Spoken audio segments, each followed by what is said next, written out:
अबे तुम यहाँ क्या कर रहे हो? मतलब?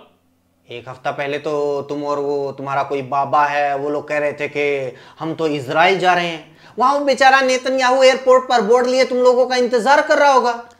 वो पासपोर्ट नहीं है।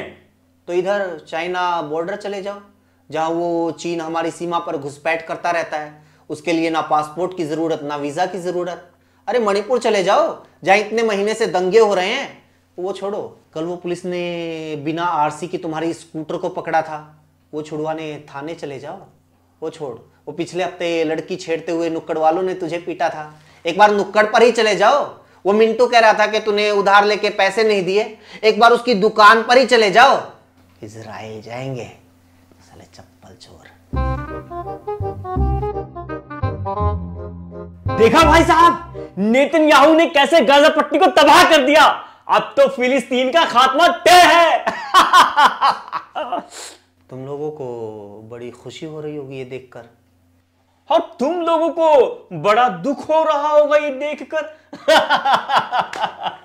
किस पर हंस रहे हो?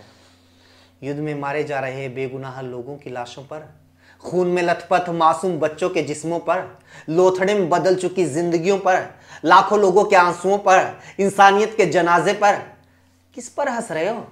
ये तो हमास को सोचना चाहिए था इजराइल पर हमला करने से पहले। क्या वहां लोग नहीं मरे थे?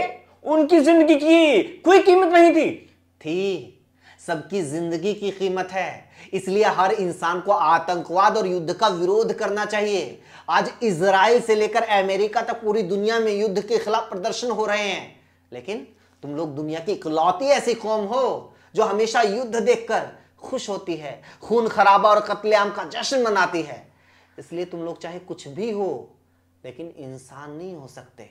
अच्छा, हम इंसान ही नहीं हैं, तो इंसान कैसे होते हैं? कभी डिस्कवरी चैनल देखा है?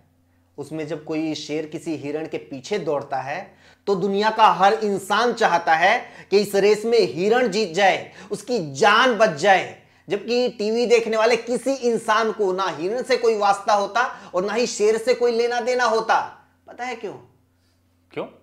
क्योंकि इंसानियत ये एक यूनिवर्सल सेंटीमेंट होता है। इंसानियत हमेशा कमजोर का साथ देने के लिए बोलती है, लेकिन तुम लोगों में वो इंसानियत नहीं है। तुम्हारा इतिहास बताता है कि तुम लोगों ने हमेशा ताकतवर का साथ दिया।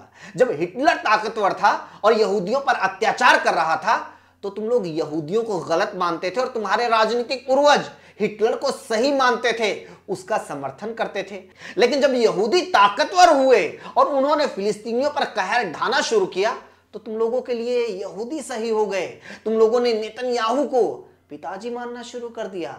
जब रूस यूक्रेन का युद्ध हुआ तो रूस के पुतिन को पिताजी मानना शुरू कर दिया। जब अमेरिका में डोनाल्ड ट्रंप जीता तो उसको पिताजी घोषित कर दिया।